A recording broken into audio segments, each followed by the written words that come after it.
Futuro é a coisa mais secreta que nós temos. É o minuto a minuto, é o segundo a segundo, é a hora. Esse é o teu minuto.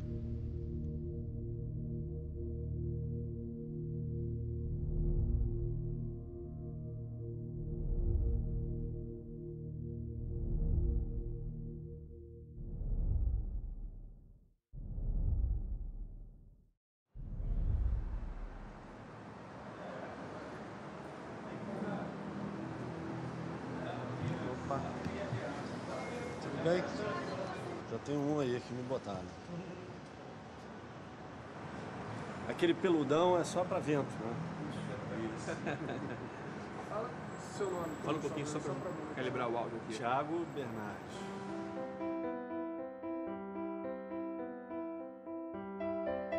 Minha relação com a arquitetura é desde que eu nasci, né? Cresci vendo isso, né? Eu desenhava em papel milimetrado. Me dá um papel branco aí para eu desenhar. Me jogava um papel milimetrado. No primeiro momento, no primeiro desenho, no primeiro rabisco, essa cobertura era uma cobertura plana. O primeiro gesto para deformar isso Foi assim, foi com isqueiro queimando um pedacinho de plástico. Pô, entendeu? faz o seguinte, fala isso saindo daí, pode ser?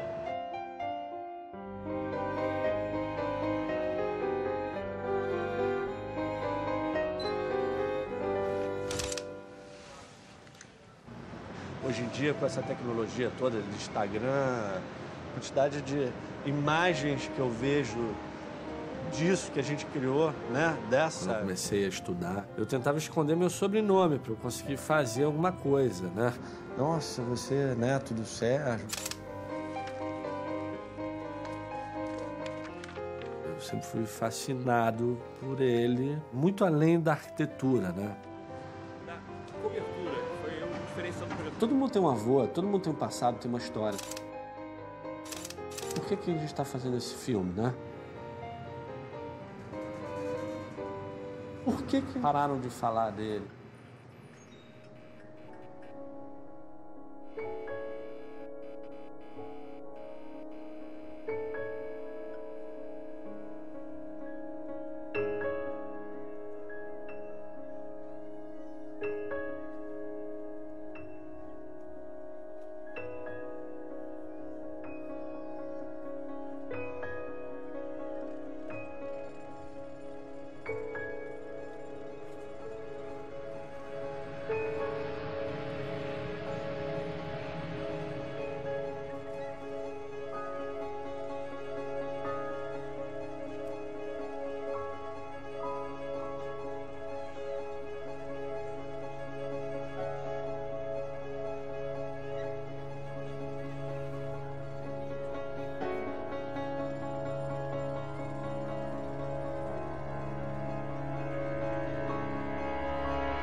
Não tem nada parado, é tudo parado. Tudo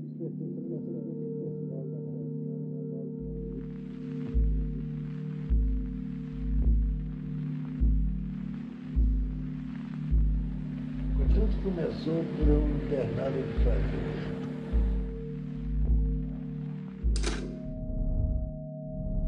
Sérgio Bernardes é um dos mais importantes arquitetos brasileiros do século XX.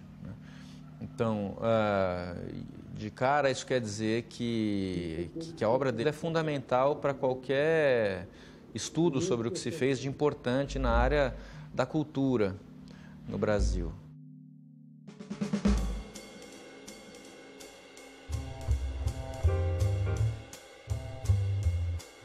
Ele começa como um arquiteto de casas de elite, né, muito bem situado no mercado da nobreza carioca. O Sérgio era, na década de 40, 50, o maior arquiteto de moradias privadas. Todo mundo queria ter uma casa do Sérgio, todo mundo das elites, naturalmente. O primeiro projeto do Sérgio, não sei se é mentira ou não, ele fala, mas eu vi realmente uma foto, eu estava escrito uma casa que ele fez para um amigo do pai dele lá com 15, 16 anos. Eu falei, porra, não pode ser, cacete. Na época ele era venerado, né? Nós mesmos, os arquitetos, o pessoal quando entrava na faculdade e tal, a gente aprendia, né, que o Sérgio era o Sérgio Bernardes. Estava no mesmo patamar que o Niemeyer na época. Era quase que um fla-flu da arquitetura moderna carioca, era o Bernardes e o Niemeyer. Agora, esse fla-flu não tinha briga entre eles, né? Pelo contrário, eles tinham um escritório juntos, havia uma cumplicidade entre eles, assim, fantástica, né? O Lúcio Costa, Niemeyer eram 15, 10 anos mais velhos que ele. E ele fez arquitetura muito cedo, e quando ele fez a Casa da Lota era um menino.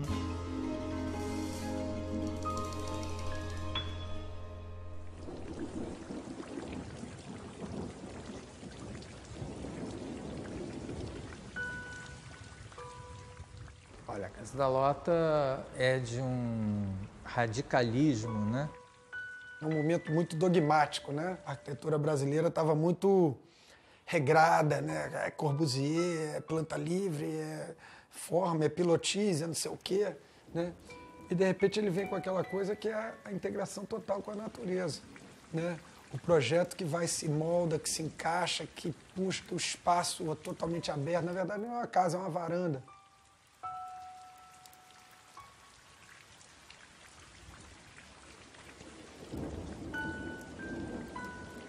A importância daquela obra é que ela foi a primeira residência em estrutura metálica feita no Brasil. Aqueles vergalhões, aquelas trilhas foram feitas lá, em loco, né? Coisas que as pessoas não faziam aqui. Porra, vamos lá, é concreto, é pilar, é laje e vamos em frente.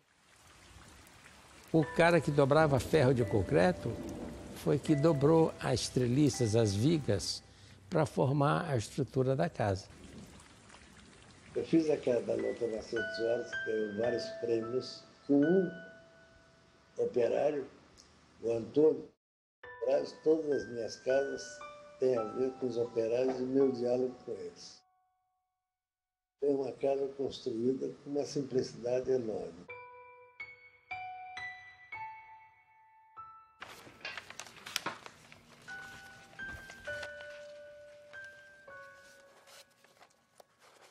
Toda a produção dele é muito emocional mesmo. Você vê isso muito, tanto nessa produção de residência dele, como nesses outros projetos, esse envolvimento emocional que ele tinha não só para quem ele estava fazendo o projeto, mas com quem ele andava trabalhando. Então, com quem ele trabalhava também tinha essa ligação. Muitas vezes a gente vê algumas lacunas dessa história. E na hora que você começa a se atentar mais às datas e aos acontecimentos que estavam naquele momento, que estavam ocorrendo naquele momento, aí a gente começa a entender por que certos recuos e certos avanços que ele fazia. Quando eu conversei com o Thiago, eu entendi que ele tem uma noção de quem é Sérgio Bernardes. mas ele não sabe exatamente quem foi Sérgio Bernardes. Oi, boa tarde. Aqui quem fala é o Tiago Bernardes. A senhora não me conhece, mas eu sou neto do Sérgio Bernardes, que parece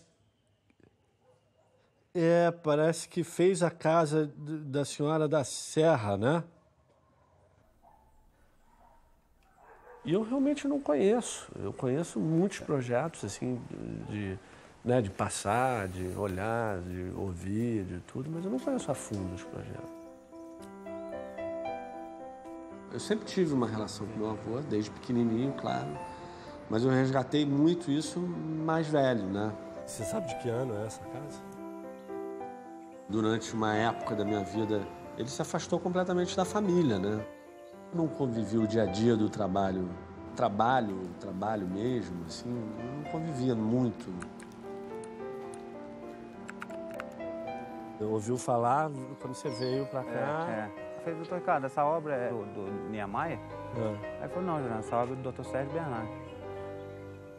Falei, rapaz, engraçado, parece engenharia do doutor Oscar Niemeyer. Ele falou, não, é do doutor Sérgio Bernardes. Aí que eu vim saber que era dele. Parece que o antigo proprietário adorava carro, tinha mania de carro, e tinha um carro super especial que ele... Parava dentro de casa. E ele pediu para projetar desse jeito. Ele queria guardar o carro dentro de casa. Dentro de casa. É, isso aí. O carro viria, parava aqui dentro com ele. Fechava as portas, deixava o carro dentro. Deixava o carro dentro. Tudo dele, não tem nada aqui que não é. Feito por ele, desenhado por ele, rabiscado por ele. Você abriu aqui, você faz uma caipirinha, tal, rápido. É tudo dele. Não, e tem outra coisa que é demais, que todo mundo fica abismado com essa casa. Essa estrutura dessa casa todinha, ela é segura em quê? Dessa parede aí? Não. Ela é segura por 7 tubos de ferro. Ela é tudo apoiada em cima dessa estrutura. Uma coisa chique demais. Vou invadir aqui, pode invadir? Fica à vontade.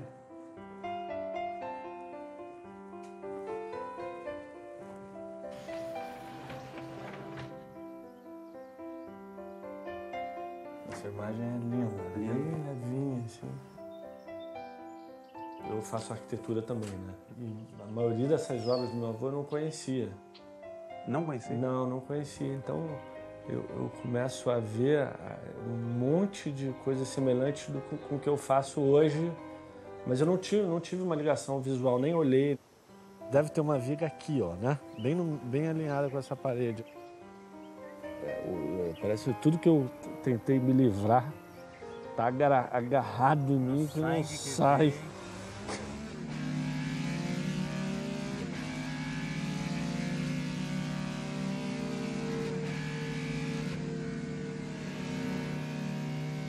E não era o caricato do arquiteto. Era um cara radical. Não radical. Ele vivia em constante aventura. Eu imagino, para a família, ter sido até radical demais. O cara era corredor de carro. A coisa era assustadora. O circuito era... Eu subia a Rocinha, né, pegava a Niemeyer e o canal e via, né? Esse era o circuito. Nessa, ele na Niemeyer, ali onde tem aqueles pescadores, ele voou, cara. Voou, né? Caiu lá no mar.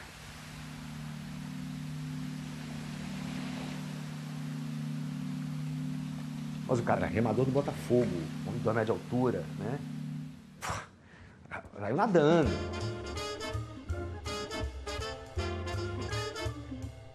A vida amorosa dele também foi bastante intensa, né? Todas, quando meninas dos 15 aos 25, foram apaixonadas pelo Sérgio Bernardes. Mas apaixonado não é assim, eu acho o cara um mal barato, não. Sabe, queria dar pra ele. Se ele quisesse seduzir alguém, é aquele negócio, dá logo, porque não tem jeito. Ele era um sedutor. Tinha características abstratas, a memória, né? Sabe o nome de todo mundo? Coisa louca. Sabe o nome de todo mundo? Coisa forte mesmo. Como todo gênio, ele tinha as esquisitices dele. O meu avô só contratava estagiário que fizesse cafuné nele, que quanto melhor fosse o cafuné, mais contratado estava o estagiário. Todo mundo que eu tô falando, ele foi jantar na casa de um amigo dele, um dia. Aí conheceu o porteiro. Aí chegou o porteiro e botou o nome do porteiro. Volta lá 2 anos depois, sabia o nome do porteiro. Então ele sentava no meio, o estagiário tinha que fazer o cafuné que puxava a testa dele para trás, assim, que é o que ele gostava. Gostar muitíssimo da vida, sem sombra de dúvida, ó, a meu ver, as melhores casas que foram desenhadas no Brasil, até porque ele sabia como deveria ser vivida a vida. Então ele proporcionava esse espaço.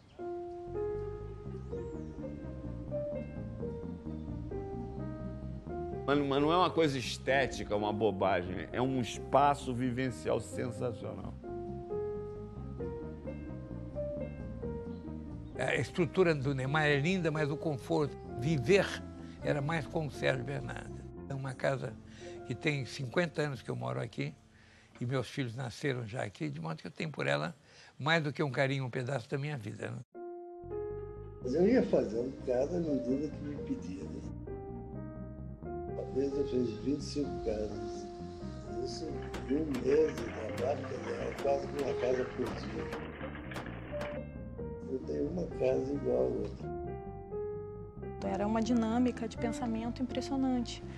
Porque quando a gente vai olhando as datas e vai comparando, você vê que ele está fazendo coisas completamente diversas ao mesmo tempo. Completamente inacreditável a capacidade dele de se automotivar e motivar todos em volta e trabalhar. Ele trabalhava 16, 18 horas por dia, todo dia. Ninguém queria ir embora, ninguém ia embora do escritório. Estou dizendo, a gente virava 2, 3 noites direto, ninguém ia em casa. Havia uma sensação também de um orgulho muito grande de estar trabalhando com ele.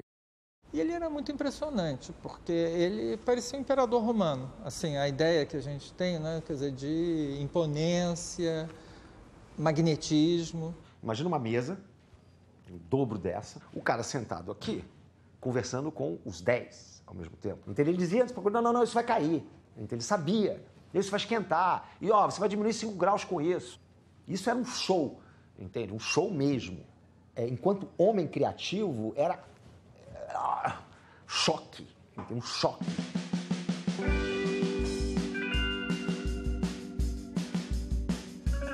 Meados dos anos 60, né?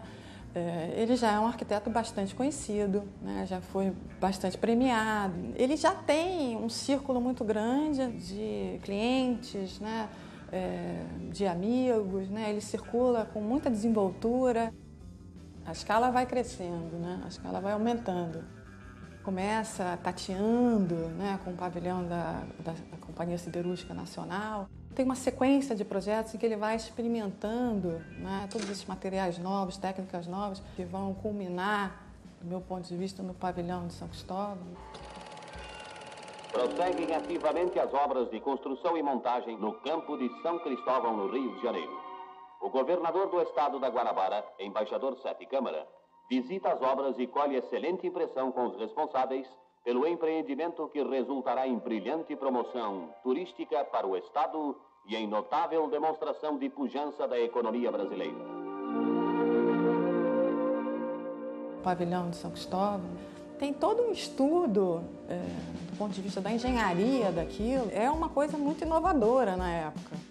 Sempre foi um desafio para todos os arquitetos você avançar e você resolver o problema dos grandes vãos, sem aquela solução tradicional da engenharia de colocar uma viga. O campo de São Cristóvão é um exemplo disso. 30 mil metros quadrados sem nenhum apoio, né? Utilizando uma mão de obra inexperiente como era a nossa, com um material absolutamente novo e importado como é o cabo de aço. É um golaço aquele projeto, eu acho. Agora, aquilo tem um custo de manutenção, aquilo tudo pressupõe também isso. É um Brasil que se modernizou, né? Um Brasil que acompanhou esse processo, um Brasil que é capaz de, né, manter aquilo, né, naquelas dimensões. E aí nem sempre é assim, né?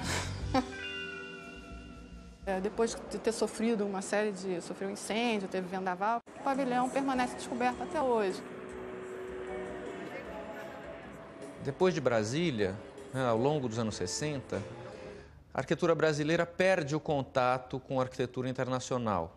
Essa arquitetura brasileira fica muito orgulhosa de si própria, né? Quando a gente olha hoje, historicamente, a gente pensa, bom, onde é que estava a mega estrutura no Brasil? Em lugar nenhum, só no Sérgio. Eu acho que o Sérgio Bernardes é a figura mais proeminente na manutenção desse diálogo. Um momento muito importante na carreira do Sérgio foi o pavilhão do Brasil na Feira de Bruxelas. Essa arquitetura inventiva do Sérgio no pavilhão em Bruxelas, certamente ela marcou a arquitetura internacional. Ele falando do pavilhão é maravilhoso. Nos deram o final da feira num canto escondido, embaixo, numa encosta. Como é que eu ia levar alguém lá? Botei um balão vermelho, que todo mundo que entra, da entrada do parque, o nego via o meu pavilhão. Esse balão, ele quando o tempo tá bom, ele tá lá no alto, de modo a deixar entrar o ar na construção. Se está chovendo, ele abaixa para, de certo modo, proteger e para a água circundar o balão e cair no lago. E quando estava nevando, ele servia como um tampão, né? Como uma rolha. Não só ele se adianta, vai para áreas de comunicação visual, né? Para áreas, quer dizer, que normalmente o arquiteto não frequentava muito, mas ele também percebeu, quer dizer, que a atuação dele podia ter um alcance maior. Alô? Tá preparada? Tá preparada, dona Cristiana? Abriu. Tá preparada, dona Cristiana? Não sei. Não sei. Não sei. Tiagão, bebi, deu um tapa na pantera, fumei, bebi, fiz um todo. Jura? Juro, fiz um todo. Eu acho que eu vou conduzir um pouco esse papo, porque o Tiago deve estar farto de conduzir isso e eu nunca conduzi, você está entendendo? Então vou dar uma folguinha para o Tiago e depois ele conduz, entendeu? Porque o Tiago tem dado muito depoimento e o Tiago deve estar um pouco farto disso, né? Eu vou dar esse para nunca mais, porque eu não estou nessa, hein? Entendeu? Mas eu separei umas coisas aqui que eu acho, assim... Primeiro eu quero falar dele, que assim, para dizer assim, de cara, foi o homem, infelizmente, mais importante da minha vida, tá entendendo? Sabe como é que é? Depois daí, é claro que eu tive os melhores do Rio de Janeiro, sabe como é que? Os mais interessantes todos, mas nenhum chegou aos pés dele. A merda foi essa, sabe como é que é? Entrava, ele radiava, você ficava feliz de ver, você ficava... Não tinha bode nenhum, ele realmente era o coração da família, todo mundo queria ficar perto dele, tinha sempre uma novidade. Todo mundo esperava ele chegar, você tá entendendo? A graça era quando ele chegava, entendeu? Se tivesse um ídolo meu, assim, de criança mesmo, assim, que eu era deslumbrado mesmo, assim, era meu avô, assim, eu tinha isso com ele. Agora imagina se você admira essa pessoa e essa pessoa que você é a pessoa que leva vitamina pra você de manhã na cama antes de acordar. Ele era totalmente livre, sabe como é que é? E livre no pensamento dele, livre nas coisas dele. Muito engraçado. Não tinha pudor de falar nada, sabe? Era um pai até que eu tinha vergonha às vezes. Eu lembro que uma vez eu ganhei um vestido. Fui na casa da minha tia, ganhei um vestido. Desci pra casa do meu avô ali na Gávea. Correndo, chamava ele de Vozunga. Vozunga, não sei o que. Olha o vestido que eu ganhei, veio da França. Aí abri a caixa assim. Aí ele olhou assim. Mas é rosa piroca. Tinha 10 anos, sabe? Assim, eu nunca mais consegui usar o vestido, sabe? Aí fiquei sempre com aquele trauma do rosa piroca, sabe? Então tinha uma coisa engraçada, assim, sabe? Uma festa, assim, um humor. Minha mãe era louca por ele. Pra dizer a verdade, ela era louca por ele, sabe como é que é? Eu nem sei se fudiam, se não fudiam, mas ela era louca por ele. Ela era muito bonita, assim, ela tinha uma beleza meio cinematográfica, assim. Como se fosse uma artista de cinema, como se você tivesse uma Elizabeth Taylor em casa, assim, o tempo todo, sabe? De echarpe, com colar de 5 voltas de pérola, com batom, com brincos de brilhante, sabe? Assim, ela acordava assim. A minha mãe ficava de perna cruzada no sofá esperando ele, com cigarro na boca, morreu de coisa de pulmão, claro, como eu também devo morrer. Faz tudo errado ainda.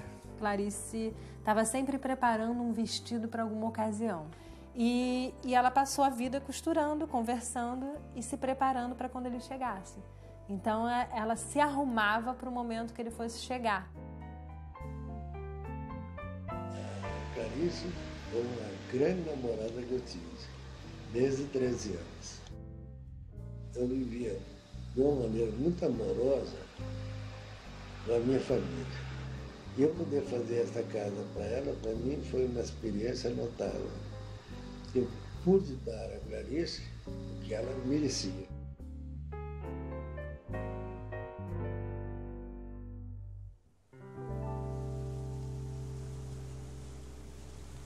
Eu acho que a casa é o começo e o fim de tudo.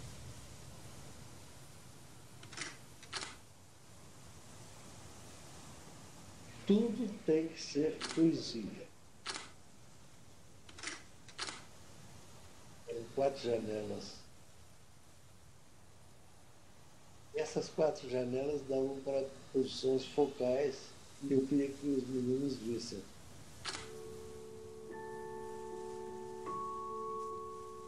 Tudo é enquadramento que você dá.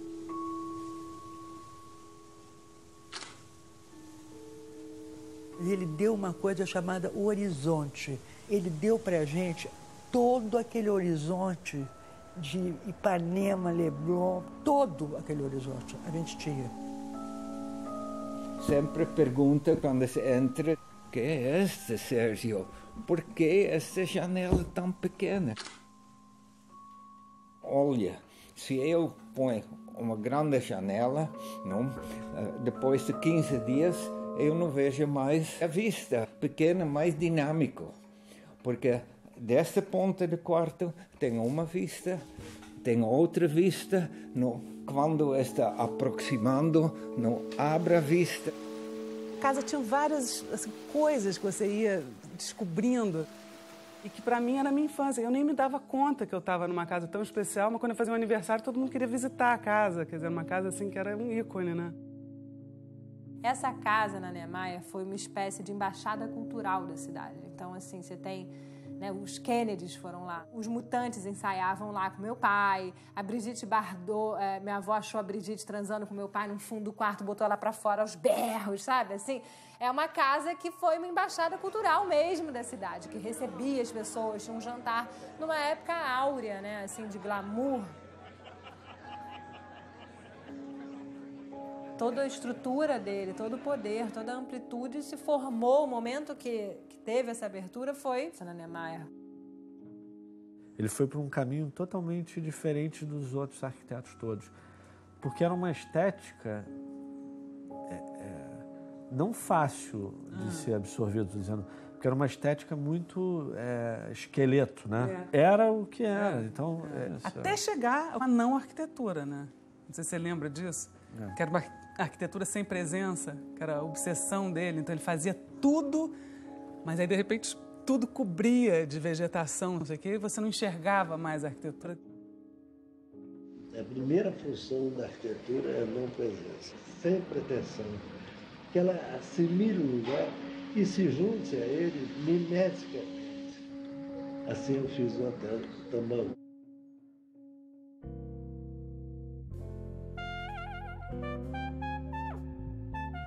Tambaú é uma coisa assim, é diferente de tudo, né?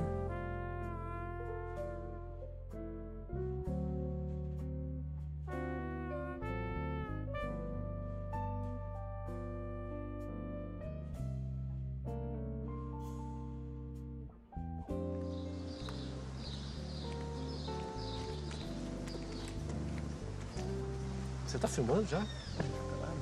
Não, falo sério. Ah, é?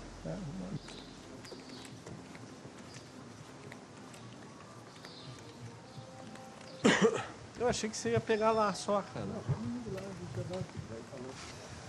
Mas eu não estava entendendo que era assim, cara. Pois é como a gente tem feito, só que agora a gente vai se movimentar. Você vai parar um pouquinho, anda um pouquinho, para um negócio. É assim mesmo? Faz parte. Né? Desde o começo eu quis levar vocês para longe, porque você anda mais 50 metros para lá e você não vê o hotel, né? Hoje de manhã cedo eu fui andando até o outro lado lá e ele não existe. Realmente, se você se afasta um pouquinho, ele não existe. Da rua, na verdade, ele é um grande talude, o hotel não aparece. Quando eu fui visitar o Tambaú, eu não encontrava. Cara, eu acho que eu já passei 3 vezes onde fica o Hotel Tambaú. Um negócio daquele tamanho e você literalmente não vê.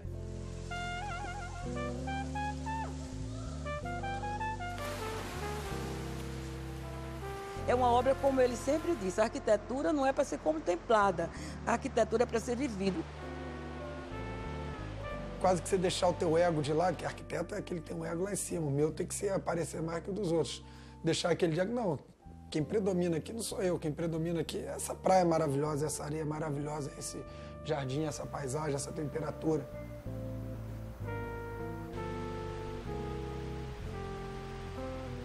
E ele tinha essas sacadas quase infantil, assim, legal. A onda faz a água entrar nessa grelha e quando ela volta, ela faz um... Ele chamava de bochecho, ele queria que isso acontecesse para você ter essa percepção da onda, né?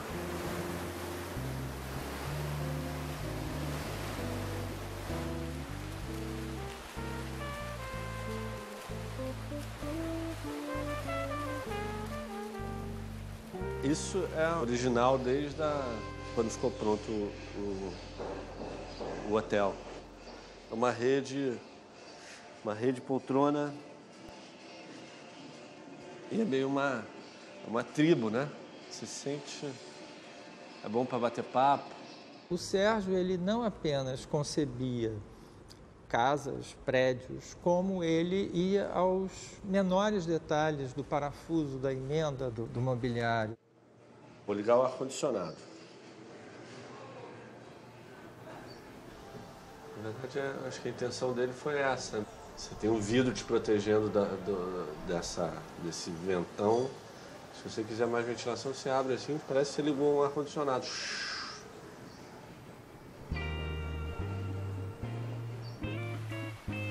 113.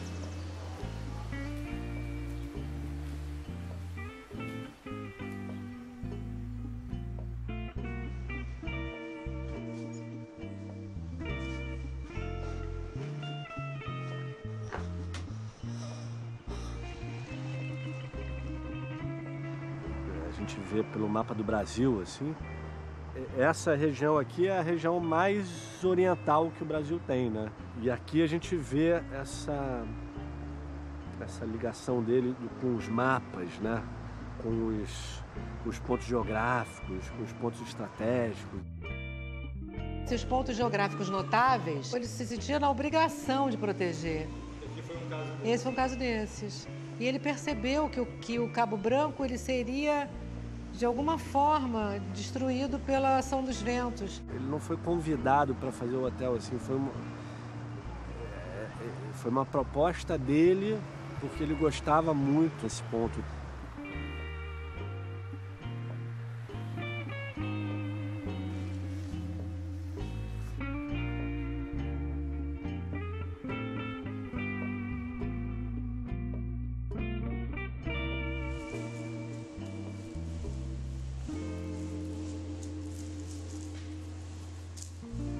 O Sérgio rasgou documentos e documentos e documentos. Sempre ele ficava um pouco incomodado com registros de passado. O que existe atualmente é o que sobrou das limpas do Sérgio. Devia ter tanta coisa concentrada dentro dele. Mais de uma vez ele quis tocar fogo no todo o arquivo do escritório. O que significa isso?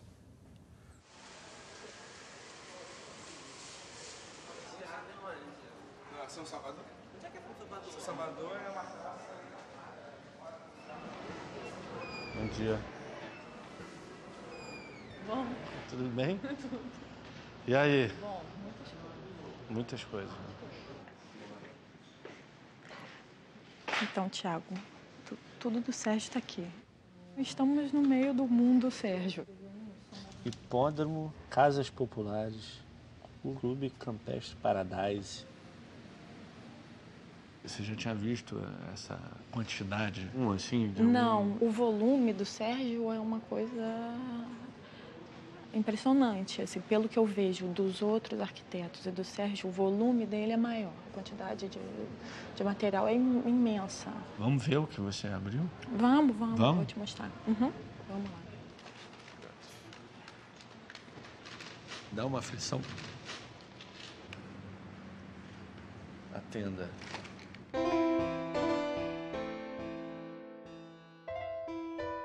Aquele seria um marco. É um hotel, né, no meio da floresta amazônica, né? O teu foyer, o teu hall, as tuas áreas de estar do prédio são a floresta, com um rio passando aqui, um barquinho ali, uma canoa aqui. A pergunta dele foi: como é que eu consigo criar uma condição de conforto, né, para o hóspede, para tudo, e ao mesmo tempo mantendo essa situação aqui de floresta, de rio. Nunca tinha visto essa imagem. Você já tinha visto ele assim? O projeto que eu conhecia de Manaus, conhecia um que era a grande cúpula, com um prédio dentro. Tinha uma cúpula, teria um microclima embaixo daquela cúpula. E ele ia fundo, ele pesquisava. Ele sempre desejou projetar utilizando as últimas tecnologias. Ele buscava sempre um algo mais. Eu tenho pena dos calculistas, porra, né, dele, porque os caras deviam sofrer.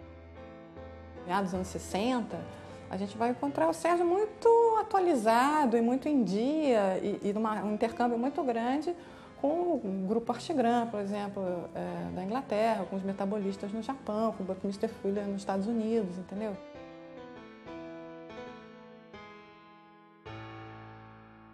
Buckminster Fuller era um arquiteto e engenheiro americano que concebe estruturas muito leves e muito mais com a resistência dada pela forma delas e que podem ser movidas de um canto para o outro, quase como trailers, né? O mais famoso deles são as geodésicas.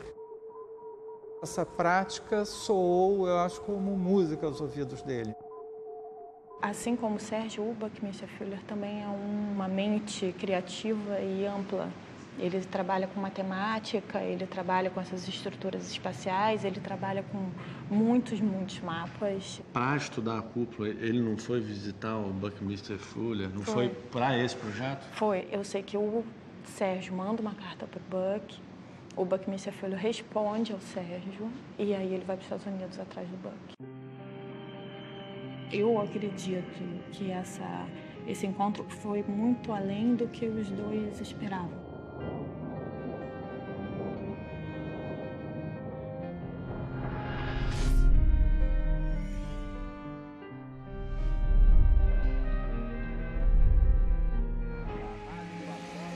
Ele foi embora para os Estados Unidos e não voltou. Não voltou, ninguém achava ele, ligava pro hotel. Meu pai contava que ele foi assim, fascinado por notícias do pai, tendo atrás. Não, meu pai sumiu, cadê? E aí recebeu essa carta. O que aconteceu, o drama assim, familiar, é o seguinte. Ela estava 6 meses preparando o vestido para a festa de 25 anos deles. Eles iam fazer uma boda de 25 anos, uma grande festa na Niemeyer, com toda a sociedade. Ele não chegava, até que ele chegou na casa cristiana, meia hora antes da festa, e falou assim: eu amanhã de manhã vou sair de navio, eu vou abandonar sua mãe e eu não volto.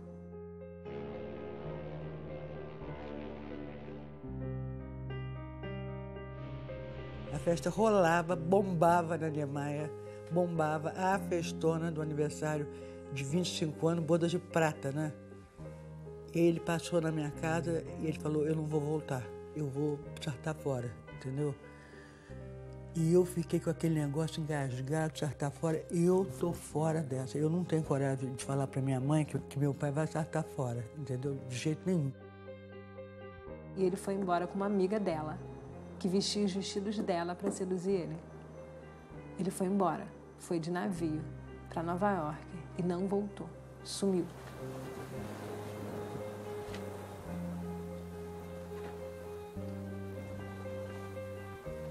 E chega essa carta. Aí eu chamei o Cláudio, eu digo, Cláudio, acho que chegou uma carta bombástica aí. É muito contundente, é muito verdadeira, mas é duríssima, tá entendendo? Duríssima. Nova York, 2/11/68. Pretendo dedicar minha vida à minha obra, pela minha terra, pela minha gente. A escala do que pretendo fazer é muito grande, o que torna meus problemas muito pequenos. Representei muitos anos no mesmo teatro, a mesma peça, com os mesmos cenários, com o mesmo público, com os mesmos artistas, com a mesma estrela. Estou farto de representar. Serei autenticamente eu e minha sensibilidade. Nego que o passado participe no presente. Rompo num estado de absoluta coerência comigo mesmo, com a instituição do casamento. Ninguém é imprescindível a ninguém, só a si mesmo. Abraços, Serra.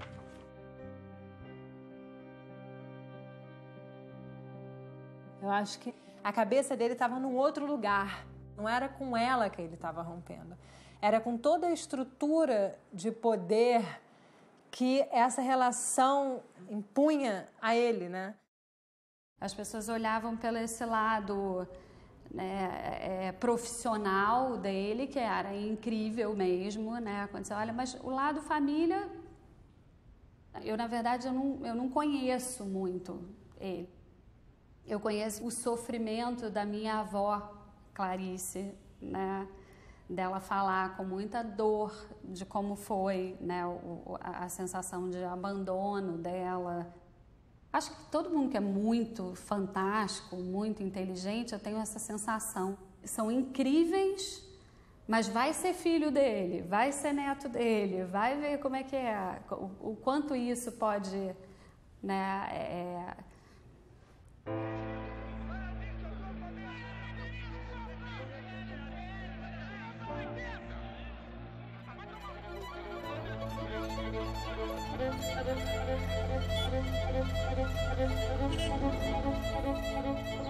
Ele poderia ter seguido nesse papel se ele quisesse, tranquilamente, como um arquiteto de sucesso no mercado. Mas pulsava dentro dele uma inquietude muito forte, com uma ambição muito maior. Ele não se conforma mais com esses programas, o programa da Casa Burguesa ou outros programas. Ele quer inventar os programas, ele quer transformar o território do país, ele quer mudar o modo de vida do homem. O Sérgio Bernardes volta com força, não deixa margem a nenhuma superficialidade.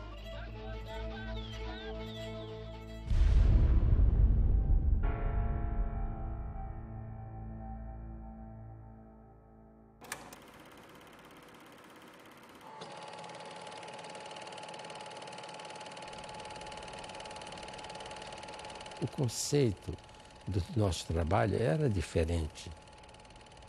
Você quer ver como o Sérgio era? A administração da Varig não teve coragem de enfrentar o projeto. Fizemos várias alternativas. Ela queria rapidez, em fazer um hotel rápido.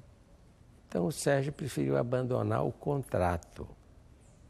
Você conhece algum escritório hoje que iria abrir mão de um contrato de 15 hotéis? Eles iam fazer o que o proprietário quisesse. E ele, ao invés de se deprimir com a impossibilidade da concretização, o Sérgio, ele se sente mais livre, ele se sente mais autorizado internamente, né, e a prosseguir nas ideias dele. E o Casa Alta, ele parte da planta livre, né? Quer dizer, basicamente você tem uma estrutura que segura a tua edificação, você não precisa usar as paredes como apoio, e com isso te dá liberdade para você dividir o espaço do jeito que quiser ou até não dividir, né? Você tem lofts imensos, né? Você tem até 4 quartos. Então é um exercício da liberdade que a arquitetura moderna permite, né? Que foi fascinante porque permitia essa liberdade não era usada. Ele dizia que a casa, a arquitetura era o palco dos destinos, né? Quer dizer, a pessoa casava, tinha filho, então precisava de um quarto. Aí o filho ia embora, tira a parede, transforma. Tudo dele tinha todo um conceito junto.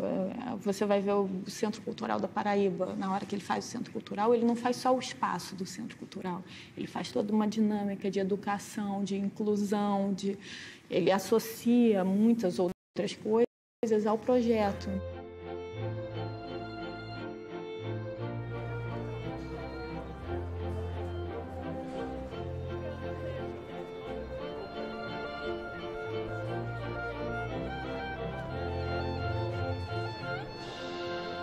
E ele falava, quer dizer, eu não quero saber do know-how, eu quero saber do know-why, né? Quer dizer, o know-how é fácil, mas por que eu quero fazer daquela maneira? Por que isso funciona assim ou não funciona assim?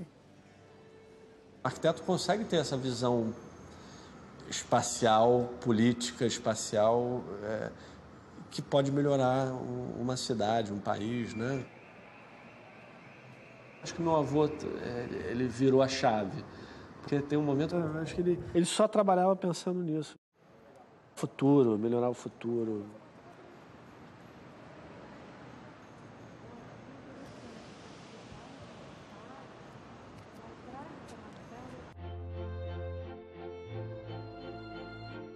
Cara, esse planetário é espetacular, né? Há anos que eu não vi um planetário e essa coisa do céu, estrela, planeta, tem tudo a ver com ele, né?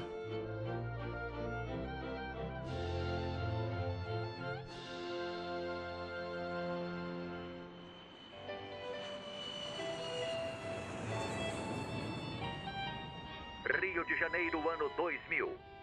Os aviões supersônicos e a cibernética reduziram as distâncias. Nossos avós gaguejavam para falar eletricidade.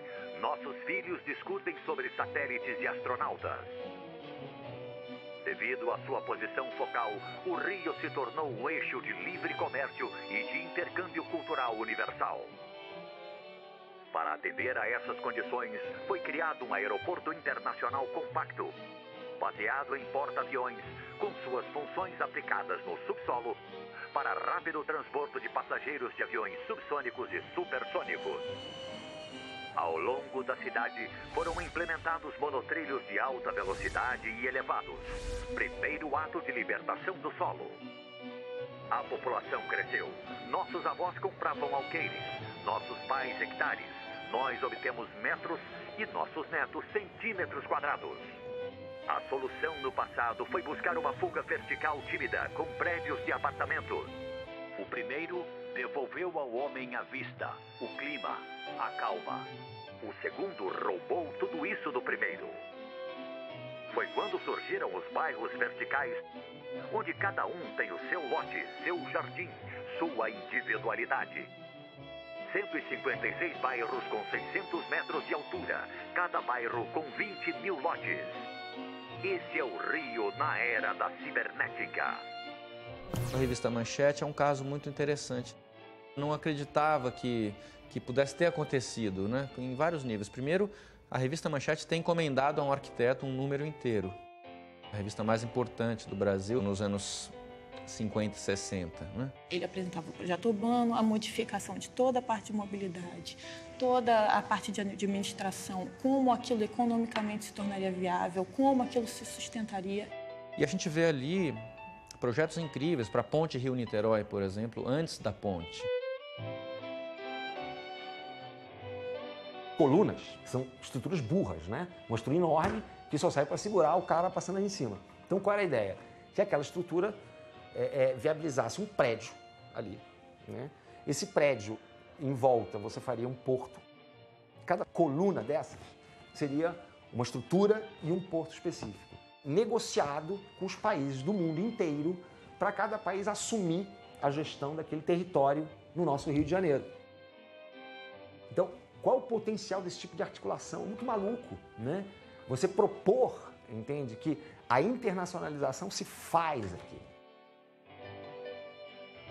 É um grande porto planetário, né? Bota Roterdã no chinelo. Ele sabia que ele ia ser incompreendido, né? Ele sabia que não tinha espaço para muita coisa que ele fazia, né? O Sérgio foi taxado, eu diria assim, de lunático. Diziam que eram projetos utópicos. Acho que ele foi incompreendido, sim. Ele não encarava as coisas dele, as ideias e os projetos como utopia. Ele encarava como uma realidade, talvez difícil naquele momento, mas que era factível de ser executada em algum momento lá na frente. Utopia é quando algo você sabe que não pode ser realizado. Realidade é quando você sabe que pode até ser difícil e demorado, mas pode ser feito.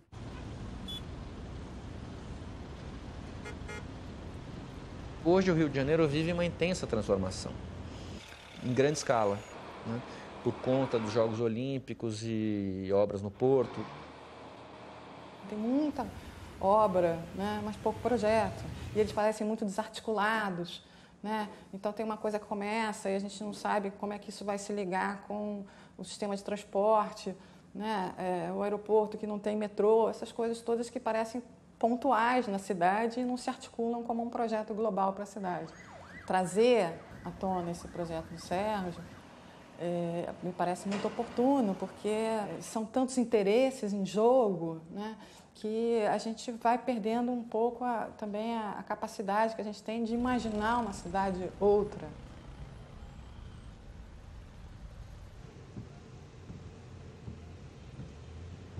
A arquitetura parou nos anos 60, 70. Grana, por causa do país, pela situação política do país, tudo.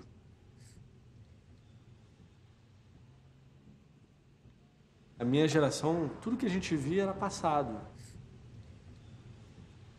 Mas assim, as faculdades que eu estudei, ninguém falava do meu avô.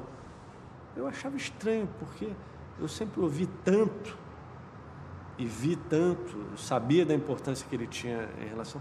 Por que na faculdade não pararam de falar dele, assim? Murilo, por que o Sérgio foi tão pouco falado e discutido nos meios acadêmicos? Por que pouco se falou de Sérgio nos meios acadêmicos? Bom, eu não vou falar da questão política. Complicado. Isso é uma longa história. Não sou eu que sou autorizado a falar dela, mas era legal que se oxigenasse isso, porque é muito interessante. Mas quem fala disso? Uma geração antes da nossa, ele tinha uma importância muito grande, né? Assim, todos os estudantes queriam trabalhar lá, blá, blá, blá. Depois. E de repente, Eu acho que eu tenho a ver até, isso vai me comprometer, cuidado.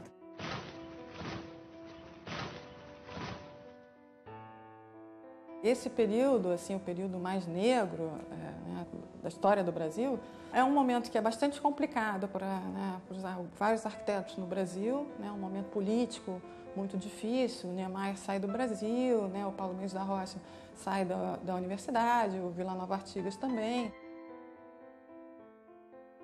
A arquitetura que esteve ligada ao discurso do Partido Comunista, e eu digo tanto o Niemeyer quanto o Artigas, colocaram a discussão da arquitetura num enquadramento ideológico muito forte, né?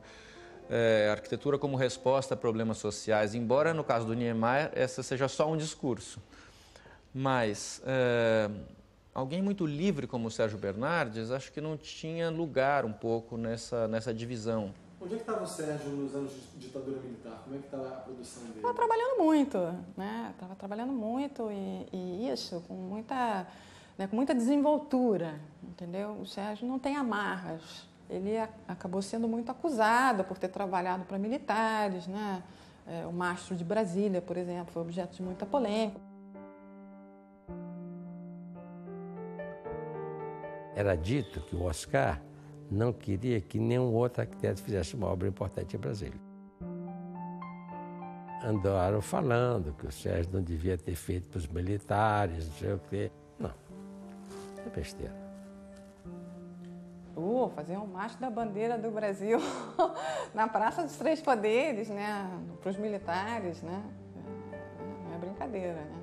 Ele não só estava trabalhando para os militares ali, ele estava inserindo um elemento novo na praça, né, de Niemeyer e Lúcio Costa, né, naquele momento, e o elemento esse carregaria a bandeira oficial do Brasil, quer dizer, né, não é brincadeira.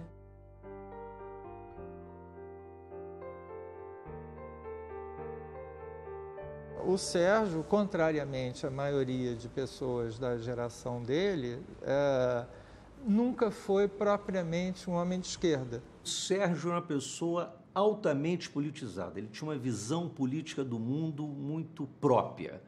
Agora, sob o ponto de vista, vamos dizer assim, da realidade, o Sérgio era, na verdade, um antipolítico. O Sérgio não acreditava nas agremiações ou instituições políticas, ele não acreditava nos partidos, ele não acreditava nos políticos. Agora, ele foi, de certa maneira, ingênuo politicamente, porque há um preço a ser pago, sempre.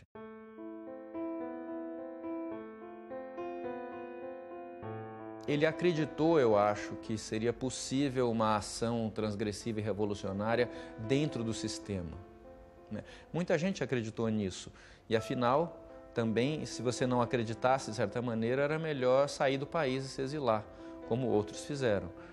Mas a situação era muito paradoxal, porque evidentemente a ditadura militar era um governo de direita que se instalou de maneira ditatorial e repressiva, mas foi um governo que apostou no desenvolvimento da grande infraestrutura do país.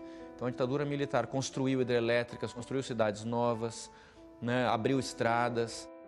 Então, de certa maneira, ela pôs em prática o ideal da arquitetura moderna fomentado antes.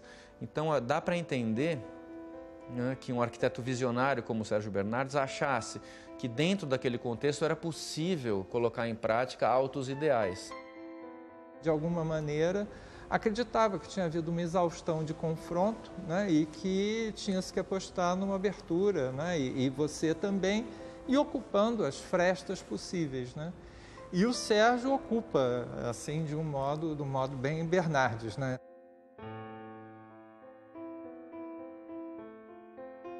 O que se sabe é que ele foi convidado pelo Golbery para fazer a Escola Superior de Guerra, e ele viu nesse convite não só uma oportunidade para efetivamente fazer uma grande arquitetura, mas ele quis influenciar o currículo da Escola Superior de Guerra, porque ele queria, de certo modo, revolucionar o sistema de dentro, né? Mexer na formação de oficiais.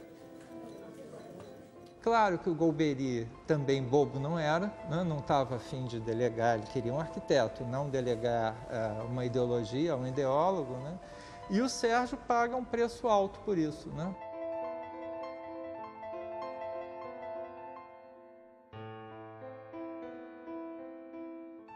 Paga um preço alto à direita e à esquerda. A atuação do Sérgio no tempo da ditadura foi muito responsável por ter colocado ele na berlinda, colocado ele um pouco no ostracismo da discussão da arquitetônica no Brasil. Eu sou um homem maldito. Como um ser maldito, eu fico com liberdades enormes de fazer o que eu quero. Eu nunca me vendi. Se ele teve um momento de crise, a reação dele, ao invés de se retrair para depois avançar, ele sempre avançava. Ele, eu acho que na herança dele de piloto de corrida, ele botava o pé no fundo e acelerava, né?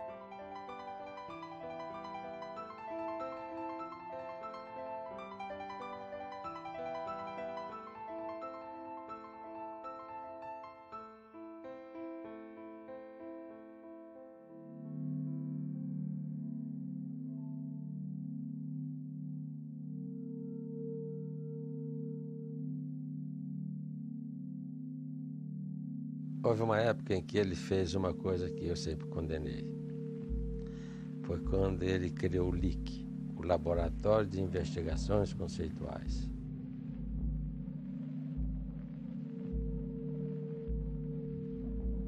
O LIC é incomparável com qualquer outra coisa. Nenhum outro arquiteto no Brasil, ou talvez no mundo, tenha feito algo semelhante. Dentro do escritório, você tinha a SBA, que era o escritório de arquitetura, e você tinha, eu diria, o brinco da história, a ponta do iceberg, né, que era o LIC.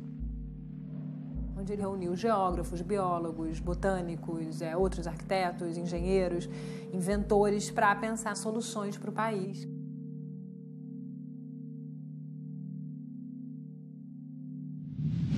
A posição do urbanista, do pensador, do inventor social é administrar a melhor qualidade de vida para o homem.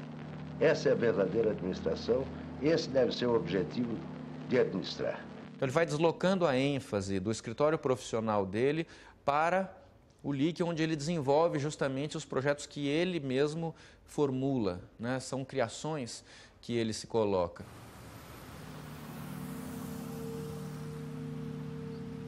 Os 2,38% da população brasileira são os donos de todo o território brasileiro.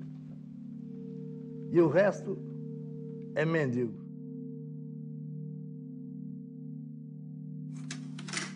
Eu analiso efeitos. E os efeitos que recaem sobre a sociedade são péssimos. O que eu procuro fazer é trabalhar para o anônimo. São essas pessoas que eu não conheço, pelas quais eu trabalho, mas eu me nego a dar esse tempo que não tem retorno para esse sistema de poder que está aí. Você dá um voo para um lado tão mais filosófico, tão mais conceitual, geopolítico, é uma mudança, vamos dizer, de profissão, de alguma forma. Ele falava uma coisa muito interessante, que o Brasil seria a primeira civilização tropical, né? Porque é uma outra coisa, todo sucesso planetário é um sucesso temperado. Como é que seria essa nova potência? Ele estuda todo o território do país, leva águas dos rios para as regiões secas, gera processos sustentáveis de desenvolvimento nas várias regiões. Ele projetava a ligação do Brasil todo por meio fluvial.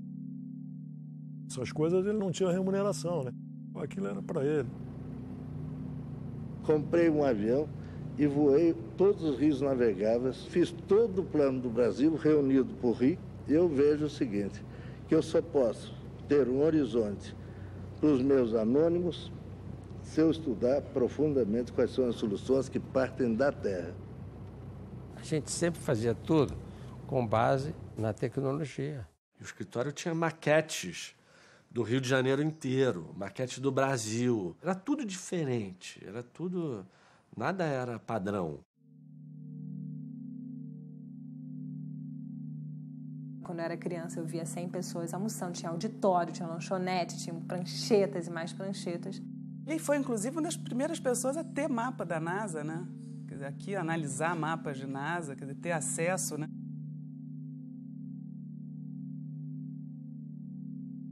Qual é a relação do Sérgio com o dinheiro? Não existia. Porque o dinheiro só servia para ele fazer aquilo que ele estava querendo fazer. A vista da cidade de 100 metros de altura é uma vista deslumbrante, né? De beleza, hein, cara? Hein? De beleza, né? Nunca trabalhei. Eu só faço o que eu gosto. Eu, com 3 anos e meio, fazia meus brinquedos e continuo a fazer meus brinquedos. Ele era inconsequente. Não há dúvida. Isso aí não há dúvida. Ele era inconsequente, beirando a irresponsabilidade.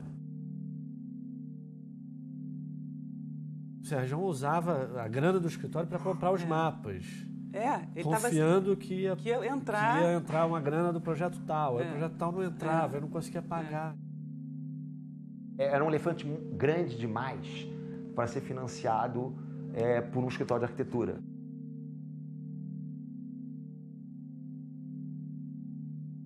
O governo não nos pagou. E como essas obras mais importantes morreram na fundação e eles não levaram avante, eles acharam que nós não tínhamos direito de receber, porque a obra não foi executada. E aí tivemos que fechar o escritório.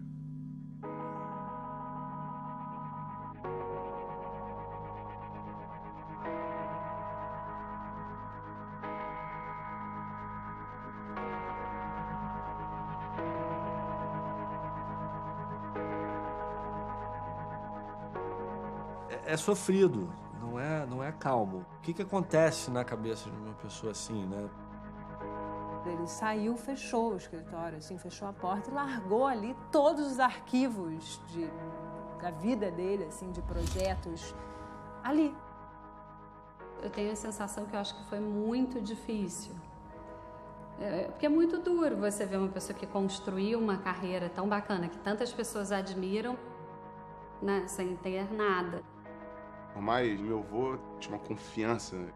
Meu avô carregava uma coisa de si e eu sei que na trajetória dele, ele em absoluto sabia que precisava servir a isso. Gerar pensamentos, gerar projetos. Ele tinha um olhar muito claro. Tinha uma lucidez no olhar dele, não tinha dúvida no olhar dele. Não era uma pessoa de dúvidas. Ele é um dos arquitetos mais premiados do Brasil, com projetos realizados em várias cidades brasileiras e do exterior. Um homem que pensa as cidades. Você já faliu, né, Sérgio? Fali como? Estou falando falir em matéria de dinheiro mesmo. Não, matéria de dinheiro eu nem tenho. Porque quem não tem dinheiro não tem limite. E eu não tenho limite porque eu não tenho dinheiro. Se eu tivesse dinheiro, eu não estava aqui. Estava aplicando no dólar. Esse momento de perder o escritório, a família ficou muito assustada, né? Mas ele, assim, acho que a capacidade dele de se renovar e de realmente relativizar isso tudo. Quer dizer, uma pessoa que teve tudo, teve a casa mais bonita, teve o carro que ele teve, os prêmios que ele quis. E, de repente, quer dizer, ele estava ali na essência também, né? E ele estava feliz. Ele falava uma coisa, no money, no limits. E eu fiquei com aquilo na minha cabeça, no money, no limits. Só que eu fui morar fora, falei, no money, eu vou, esse negócio, não, mano, eu tô ferrada. Ainda. Acho que eu não entendi bem esse negócio. Então, por exemplo, imposto de renda. Eu não pago. Não paga? Não pago e não só nego. Eu nego. Esse ato de cafetinagem eu não participo. Você nunca pagou imposto de renda? Procurei não pagar. Ele falava, mas para que dinheiro? A gente não pode, eu planto tomate, você planta abacaxi, e aí a gente troca, né? Aí eu falava assim, mas onde que ele vive, né? Eu invento o meu mundo. E cada um de vocês tem que inventar o seu mundo. Como é que a gente mora? Como é que a gente vive? Como é que aparece o dinheiro? Como é que é a escravização do dinheiro? Todos os funcionários dessa televisão estão aqui e todos aqueles que trabalharem hoje dão um tempo deles que não volta e recebem um dinheiro que não compra. Como você sabe, eu sou um homem maldito. Eu nem sei como é que eu consegui vir aqui. Eu sou mal visto pelos anarquistas, pelos comunistas, pela direita, pela esquerda, pelo clero e pelas crianças religiosas. Agora, vamos lá. Você, Brasília, os seus projetos premiados, as suas ideias primorosas. Você é um homem que já projetou um avião, né, Sérgio? Você projeta elevadores, você projeta móveis, cidades. Quer dizer, isso tudo que você já projetou de concreto, como é que você vê isso? Eu não tenho passado. Por que você não tem passado? O dia acaba para mim a cada coisa que eu penso. Eu reconceituo, eu faço a revisão conceitual. Eu revejo as coisas. Não tem nada. Eu acho que esse momento na cabeça dele, onde ele chegou, é meio assustador.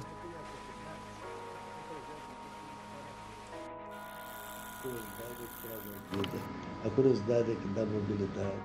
O mundo se abre muito, né? É quase uma loucura, né? As possibilidades e os acertos. Ele queria passar isso para todo mundo. Meio que virou um missionário, uma coisa assim de abrir os horizontes de todo mundo. Todo mundo que encontrava com ele saía transformado. Era uma provocação constante, era meio uma sacanagem. É quase que uma sacanagem que ele fazia, um jovem. Vocês têm um tempo muito curto de vida e têm que projetar coisas que vocês inventam. E não se acostumar com a negação do ato de viver que é dada pelo sistema de poder que está aí. Então vocês não podem ficar absolutamente passivos e serem executados em vida. Nenhum de vocês tem destino, está tudo morto e fingindo que está vivo. E está morto e só não fede porque usa desodorante. Não deixava as pessoas se acomodarem. Então, acha que está tudo bom na tua vida? Não está, não. Você pode melhorar. A única coisa que é real é a realidade que você vive. Toda a minha vida acadêmica, na verdade, foi uma tentativa de validar o tamanho da provocação que eu tive num período muito curto da minha vida. Ao mesmo tempo, ele assustava as pessoas porque o pensamento dele era fora da proporção daquela pessoa com quem ele estava falando. Para um garoto, assim, ouvir aquilo tudo era muito intenso. Eu não entendia porra nenhuma que ele falava. Mas era isso que me fascinava. Aí você pegava umas frases, umas coisas. Cada frase era um mundo, né? O fracasso do sucesso contemporâneo é um passado presente. Era uma insatisfação constante de como a gente vive, né? Tudo podia ser transformado.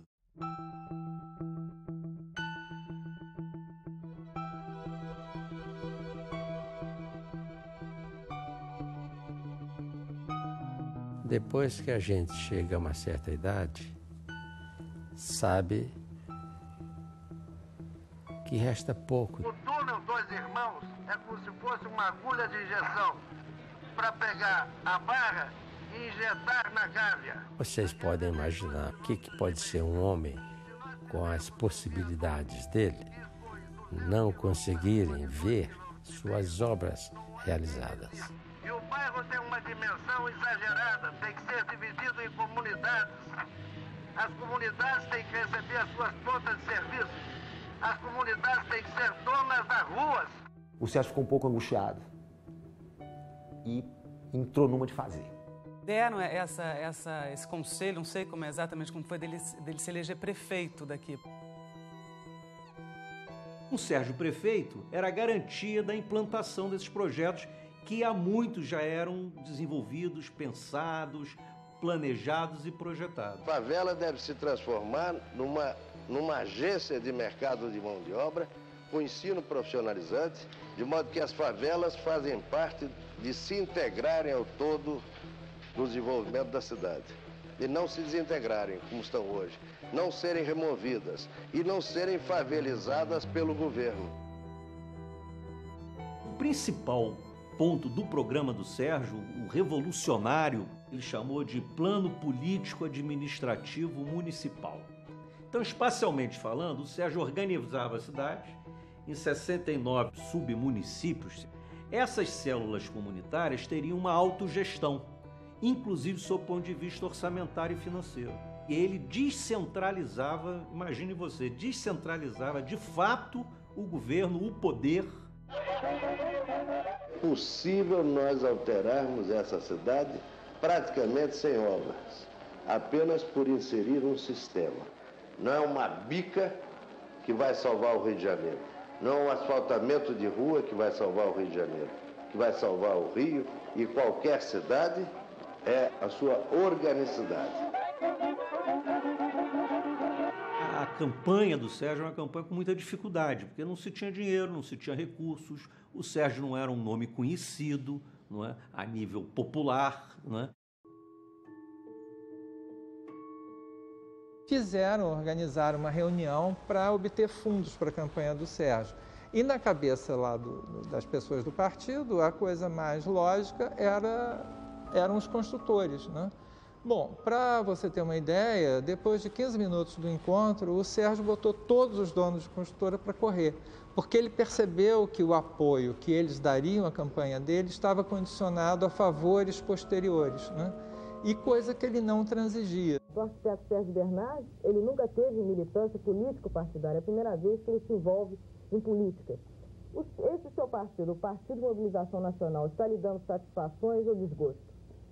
Muito desgosto. Eu tenho uma proposta para o Rio de Janeiro, que é uma proposta que o partido encampou, e precisava uma compreensão maior dos seus elementos internos. O longo prazo no Rio de Janeiro é 12 horas, o médio prazo é 6 horas e o curto prazo é me dar um dinheiro aí. A conversa dos políticos profissionais é conversa em torno de estratégia para ganhar voto. Então, é estratégia eleitoral, como é que faz, vamos fazer assim, eventos e tal. E o Sérgio não tinha essa conversa com eles. Por outro lado, as pessoas comuns, as pessoas simples, ficavam encantadas pela figura do Sérgio, mas também tinham dificuldades de entender as suas propostas. Ele se achava que falava bem. Claro que falava bem. Para quem, né? Falava bem para quem? Nesse universo político era incompreensível o discurso dele. Não era uma coisa que era levada muito a sério, eu acho. Sabe? Como é que foi o resultado dessa eleição? Olha, sob o ponto de vista eleitoral, um desastre. Um número muito pouco significativo. Isso acabou gerando um certo desgaste físico, emocional, né, de ordem até de saúde mesmo. E eu acho que ele ficou muito decepcionado. Tanto que ele falava muito, se alguma coisa que eu fizer for aceita, ele falava sempre isso, eu tenho que rever todos os meus conceitos porque alguma coisa está errada.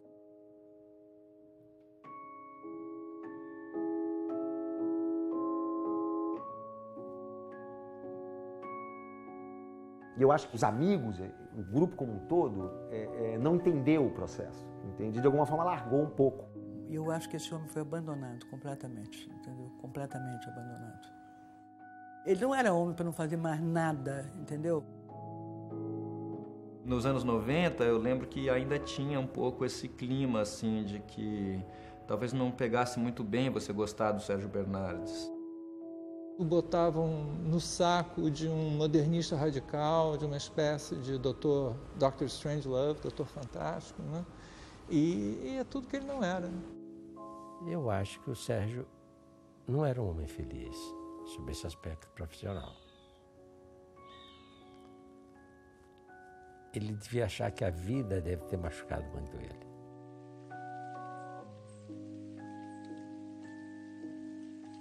Como é que vai? Tudo bom? Tudo bem? Beleza. E você? Tudo bem? Pois é, né? Nessa época você não sentia nada assim de sei lá, uma tristeza ou alguma... Em relação ao passado, assim, do que passou, você não sentia nem um pouco? Acho que tinha uma queixa lá, que acho que estava diabético e adorava sorvete, não podia comer sorvete. Acho que era que eu lembro de uma queixa dele, era essa. Ele não falava do passado, né? Ele falava do futuro. Eu mesmo, ali trabalhando com ele, eu não conhecia as obras. Ele não falava disso. Ele falava assim, não tem nada pronto, tudo está por fazer. Ele sempre falava isso. Quantos projetos você já criou até hoje? Eu não sei, porque eu não paro de inventar coisas. Sim. Eu não paro de inventar. Eu fico vendo que as constantes do que eu propunha continuam a ser constantes. Ninguém pensa globalmente, em primeiro lugar. Depois, o Brasil nunca foi analisado globalmente. As coisas vão acontecendo parcialmente e de uma forma muito degradante. Eu lembro que ele ficava triste quando eu ia embora, cara. Era engraçado. Pô, será que ele não cansa? Eu já estava cansado, às vezes, porque eu acordava cedo para ir na faculdade. Pô, ele era incansável, cara. Uma vez, Kika até me ligou, falou, o Sérgio está muito triste fim de semana, porque não tem nada para fazer. Como é que está teu dia? Você não pode vir aqui? Não, Então, esse arquiteto que começou a ver o seu tempo se extinguir e essa urgência fazia ele cada vez se envolver mais e aprofundar mais os estudos.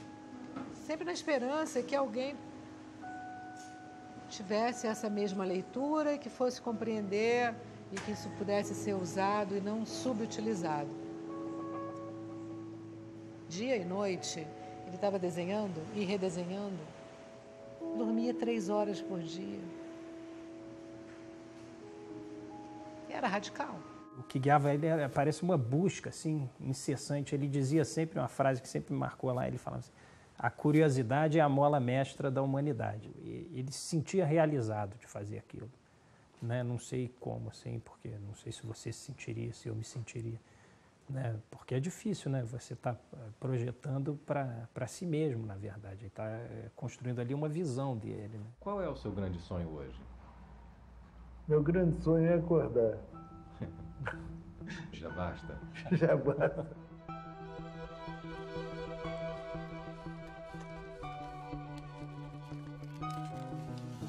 Fez muito criou muito, mas deixou, eu diria, essa grande criação muito velada. Muita coisa se perdeu, né? As grandes obras dele, algumas estão em carcaça, como é o caso do Pavilhão de São Cristóvão, né? Outras foram destruídas, outras estão na Serra. Então, cadê a obra do Sérgio, né? A gente sabe que é um grande arquiteto, mas cadê isso?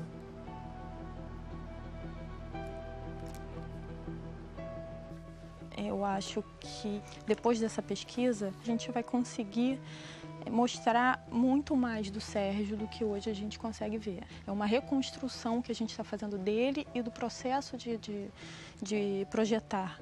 Eu acredito que um Sérgio Bernardes novo, quer dizer, novo não, desconhecido, vai aparecer depois desse processo.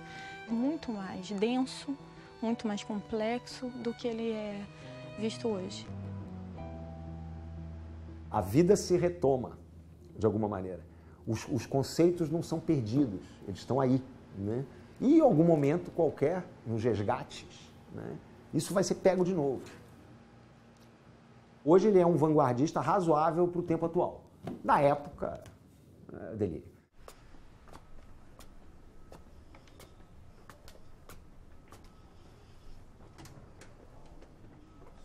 Aqui eu tenho um muro que vai daqui até lá. É o mesmo muro. Eu vim com a escadaria até aqui, puf, e aí virei pra cá. Ele morreu tem 11 anos.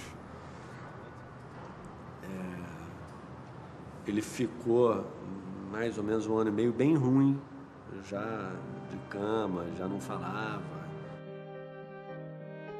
Fui ficando muito angustiado com isso. Falei, porra, será que isso vai sumir? Será que ninguém vai saber quem foi esse cara, né? Um cara que fez bastante coisa, projetou a beça e, ao mesmo tempo, ele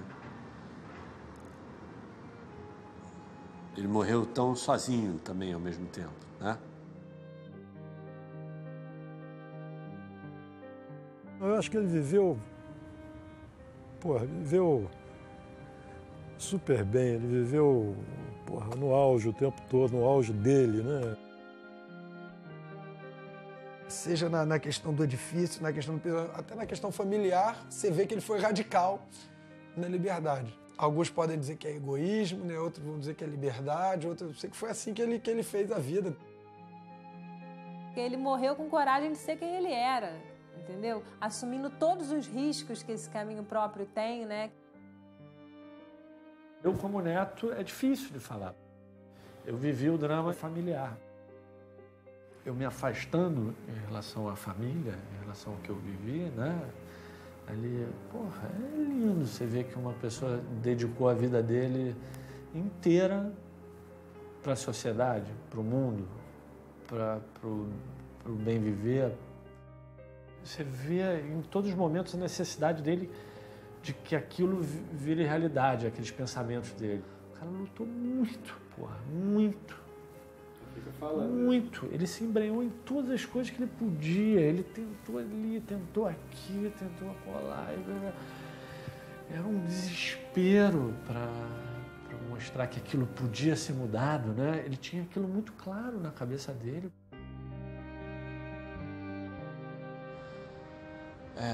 Eu não sei, era o avô que eu tinha, né? O cara era totalmente livre. Livre. Era diferente, era um avô diferente.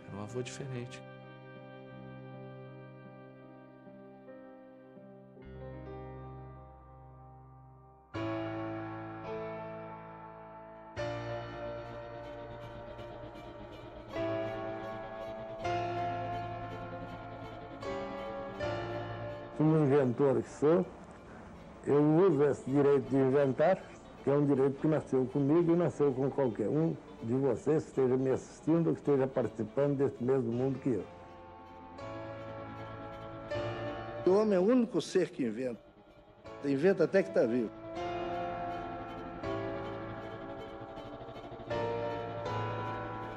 Tem coisas que você tem que tentar realizar no seu tempo e deixar uma visão global para que possa existir um futuro.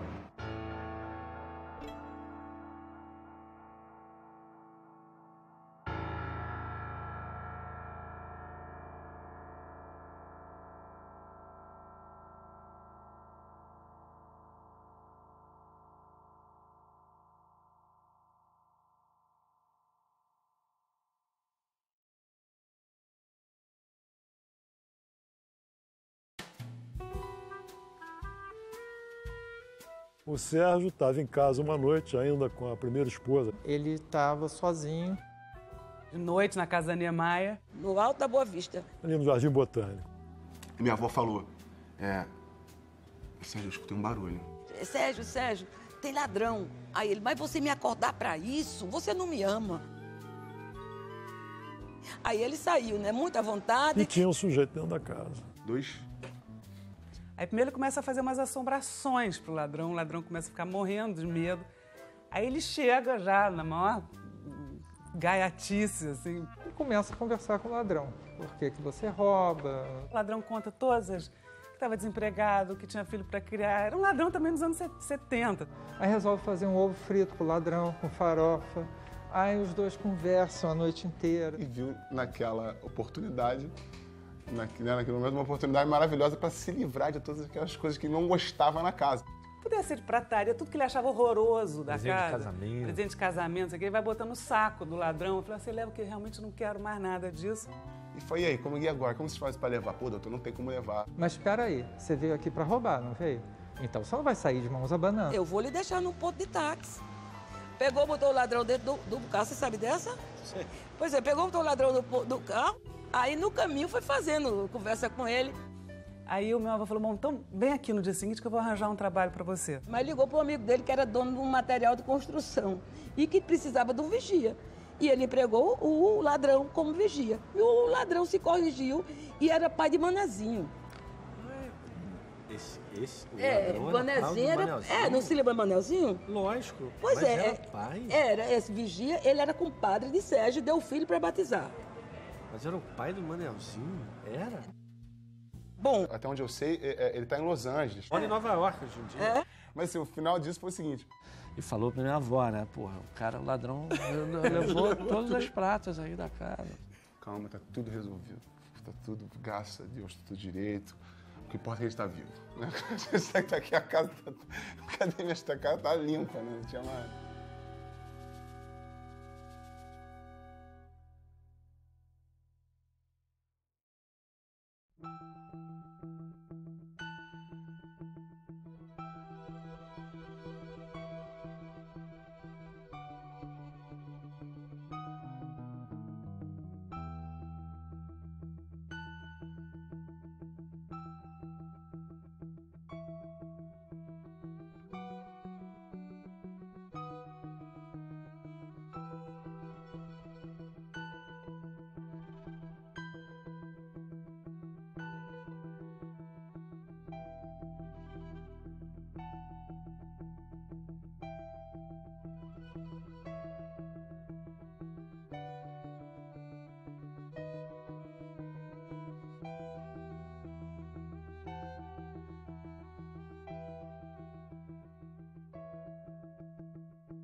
Suzy.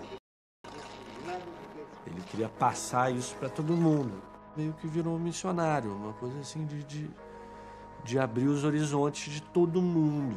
Todo mundo que encontrava com ele saía transformado. Era uma provocação constante, era meio uma sacanagem. É quase que uma sacanagem que ele fazia, um jovem. Vocês têm um tempo muito curto de vida e têm que projetar coisas que vocês inventam.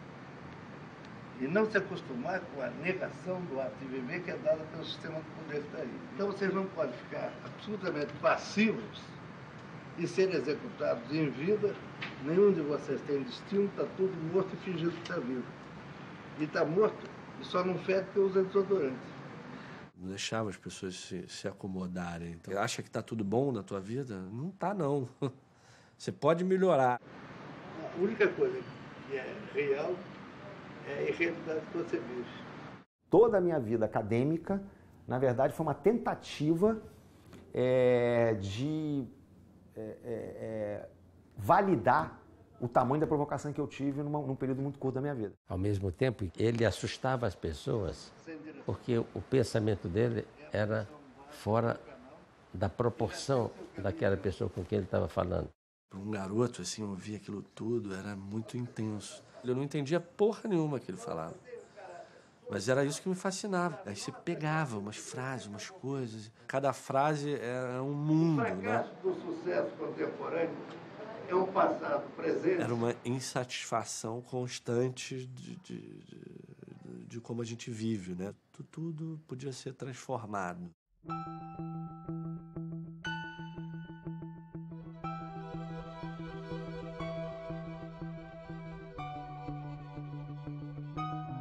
Depois que a gente chega a uma certa idade, sabe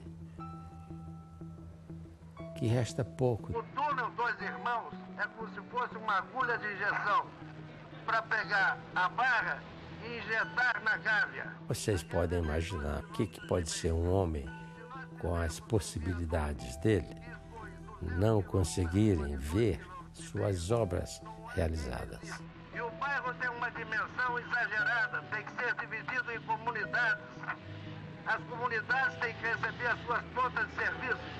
As comunidades têm que ser donas das ruas. O Sérgio ficou um pouco angustiado e entrou numa de fazer. Deram esse conselho, não sei exatamente como foi, dele se eleger prefeito daqui. O Sérgio prefeito era a garantia da implantação desses projetos que há muito já eram desenvolvidos, pensados, planejados e projetados. A favela deve se transformar numa agência de mercado de mão de obra com ensino profissionalizante, de modo que as favelas fazem parte de se integrarem ao todo no desenvolvimento da cidade. E não se desintegrarem, como estão hoje. Não serem removidas e não serem favelizadas pelo governo. O principal ponto do programa do Sérgio, o revolucionário, ele chamou de Plano Político Administrativo Municipal. Então, espacialmente falando, o Sérgio organizava a cidade em 69 submunicípios. Essas células comunitárias teriam uma autogestão, inclusive sob o ponto de vista orçamentário e financeiro. E ele descentralizava, imagine você, descentralizava de fato o governo, o poder. Possível nós alterarmos essa cidade praticamente sem obras, apenas por inserir um sistema.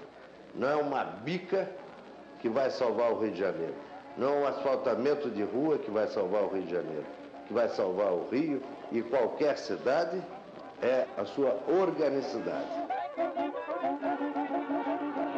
A campanha do Sérgio é uma campanha com muita dificuldade, porque não se tinha dinheiro, não se tinha recursos, o Sérgio não era um nome conhecido, não é? A nível popular, não é? Organizaram uma reunião para obter fundos para a campanha do Sérgio. E na cabeça lá das pessoas do partido, a coisa mais lógica eram os construtores, né? Bom, para você ter uma ideia, depois de 15 minutos do encontro, o Sérgio botou todos os donos de construtora para correr, porque ele percebeu que o apoio que eles dariam à campanha dele estava condicionado a favores posteriores, né? e coisa que ele não transigia. O arquiteto Sérgio Bernardes, ele nunca teve militância político-partidária. É a primeira vez que ele se envolve em política. Esse seu partido, o Partido de Mobilização Nacional, está lhe dando satisfações ou desgosto? Muito desgosto. Eu tenho uma proposta para o Rio de Janeiro, que é uma proposta que o partido encampou. E precisava uma compreensão maior dos seus elementos internos. O longo prazo no Rio de Janeiro é 12 horas. O médio prazo é 6 horas e o curto prazo é me dar um dinheiro aí. A conversa dos políticos profissionais é conversa em torno de estratégia para ganhar voto. Então, é estratégia eleitoral, como é que faz, vamos fazer assim, eventos e tal. E o Sérgio não tinha essa conversa com eles. Por outro lado, as pessoas comuns, as pessoas simples, ficavam encantadas pela figura do Sérgio. Mas também tinham dificuldades de entender as suas propostas.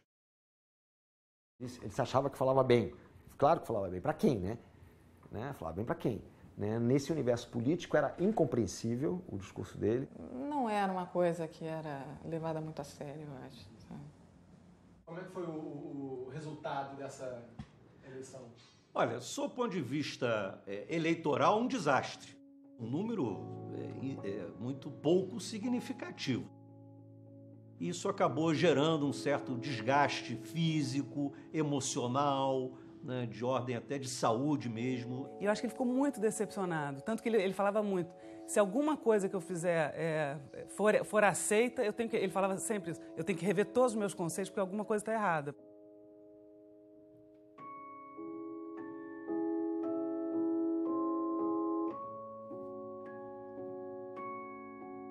E eu acho que os amigos, o grupo como um todo, não entendeu o processo, entende? De alguma forma largou um pouco. E eu acho que esse homem foi abandonado completamente, entendeu? Completamente abandonado. Ele não era homem para não fazer mais nada, entendeu? Nos anos 90, eu lembro que ainda tinha um pouco esse clima, assim, de que talvez não pegasse muito bem você gostar do Sérgio Bernardes. O botavam no saco de um modernista radical, de uma espécie de Dr. Strangelove, Doutor Fantástico, né? E é tudo que ele não era. Eu acho que o Sérgio não era um homem feliz sob esse aspecto profissional. Ele devia achar que a vida deve ter machucado muito ele.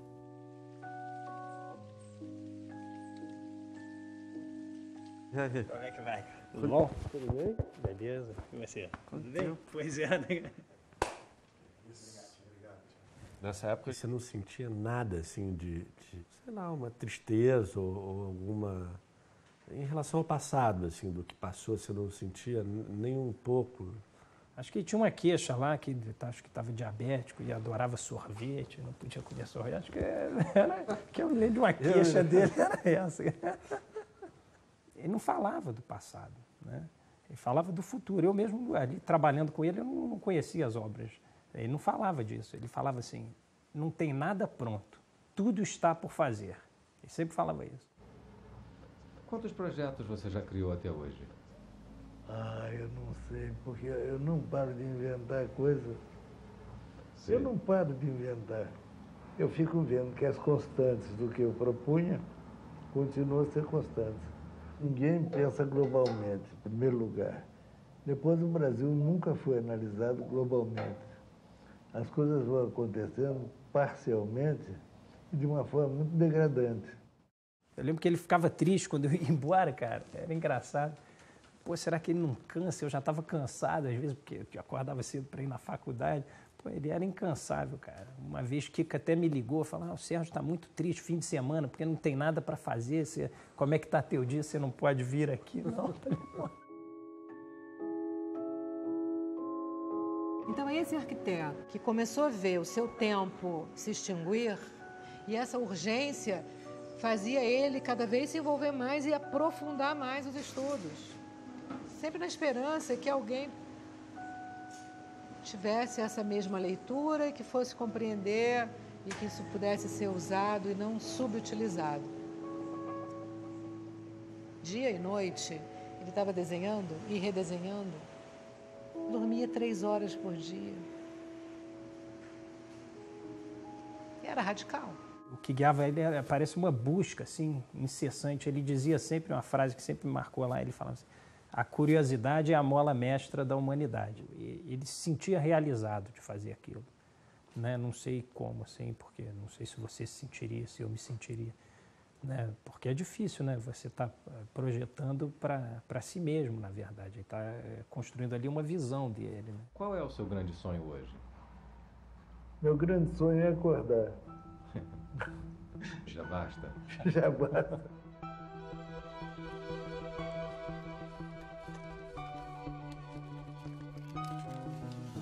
Fez muito, criou muito, mas deixou, eu diria, essa grande criação muito velada. Muita coisa se perdeu, né? As grandes obras dele, algumas estão em carcaça, como é o caso do Pavilhão de São Cristóvão, né? Outras foram destruídas, outras estão na Serra. Então, cadê a obra do Sérgio? Né? A gente sabe que é um grande arquiteto, mas cadê isso?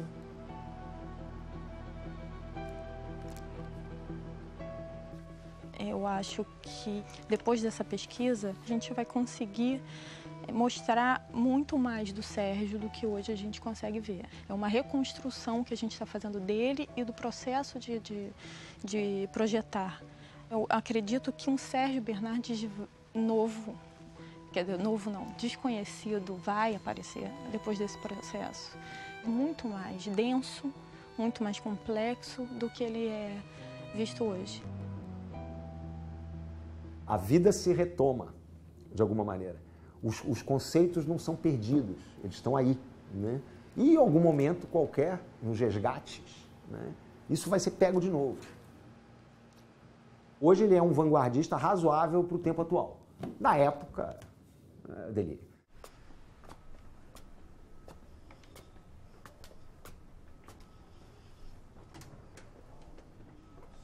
Aqui eu tenho um muro que vai daqui até lá. É o mesmo muro. Eu vim com a escadaria até aqui, puf, e aí virei pra cá. Ele morreu tem 11 anos.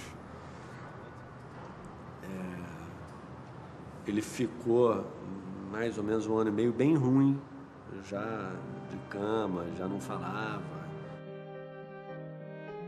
Fui ficando muito angustiado com isso. Falei, porra, será que isso vai sumir? Será que ninguém vai saber quem foi esse cara, né? Um cara que fez bastante coisa, projetou a beça e ao mesmo tempo ele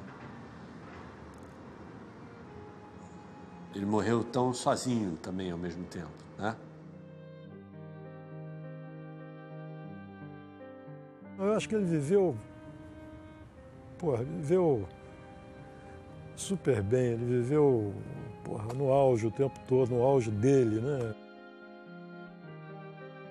Seja na questão do edifício, até na questão familiar, você vê que ele foi radical na liberdade. Alguns podem dizer que é egoísmo, né? Outros vão dizer que é liberdade, outros eu sei que foi assim que ele fez a vida.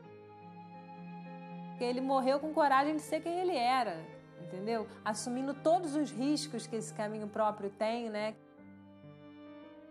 Eu, como neto, é difícil de falar. Eu vivi o drama familiar. Eu me afastando em relação à família, em relação ao que eu vivi, né? Ali, porra, é lindo você ver que uma pessoa dedicou a vida dele inteira para a sociedade, para o mundo, para o bem viver. Você vê em todos os momentos a necessidade dele de que aquilo vire realidade, aqueles pensamentos dele. O cara lutou muito, porra, muito. Muito. Ele se embrenhou em todas as coisas que ele podia. Ele tentou ali, tentou aqui, tentou acolá. Era um desespero para mostrar que aquilo podia ser mudado, né? Ele tinha aquilo muito claro na cabeça dele.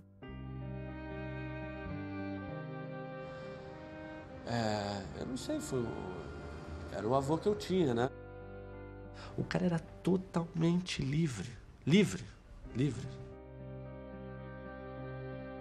Era diferente, era um avô diferente.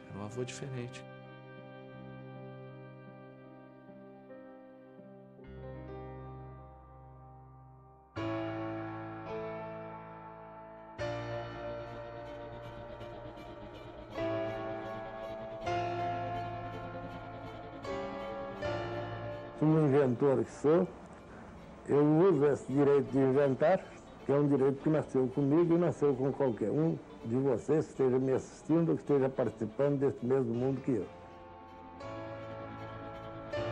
O homem é o único ser que inventa. Inventa até que está vivo.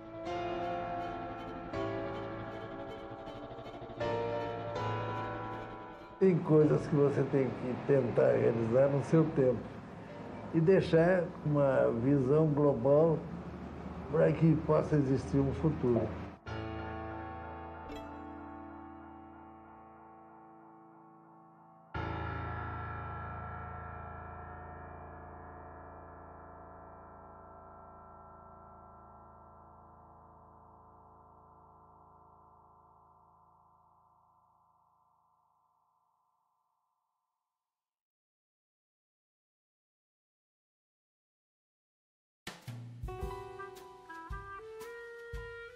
O Sérgio estava em casa uma noite, ainda com a primeira esposa. Ele estava sozinho. De noite, na casa da Niemeyer. No Alto da Boa Vista. Ali no Jardim Botânico. Minha avó falou, Sérgio, eu escutei um barulho. Sérgio, tem ladrão. Aí ele, mas você me acordar pra isso? Você não me ama. Aí ele saiu, né? Muita vontade. E tinha um sujeito dentro da casa. 2. Aí primeiro ele começa a fazer umas assombrações pro ladrão, o ladrão começa a ficar morrendo de medo. Aí ele chega já na maior gaiatice, assim. E começa a conversar com o ladrão. Por que você rouba? O ladrão conta todas as... que estava desempregado, que tinha filho para criar. Era um ladrão também dos anos 70. Aí resolve fazer um ovo frito pro ladrão, com farofa.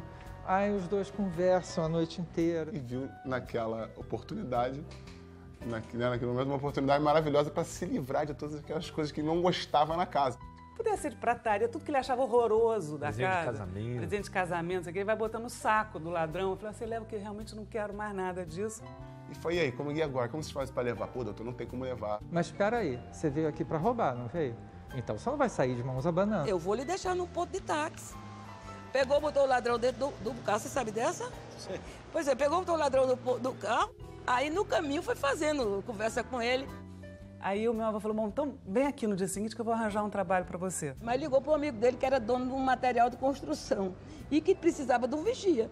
E ele empregou o ladrão como vigia. E o ladrão se corrigiu e era pai de Manezinho.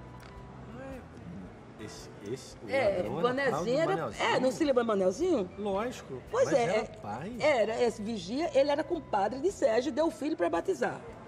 Mas era o pai do Manelzinho? Era? Bom. Até onde eu sei, ele tá em Los Angeles. Olha em Nova York hoje em dia. Mas assim, o final disso foi o seguinte. E falou pra minha avó, né? Porra, o cara, o ladrão, levou todas as pratas aí da casa. Calma, tá tudo resolvido. Tá tudo, graças a Deus, tá tudo direito. O que importa é que ele está vivo. Né? Você que tá aqui, a casa tá... Cadê minha casa? Tá limpa, né? Não tinha mais.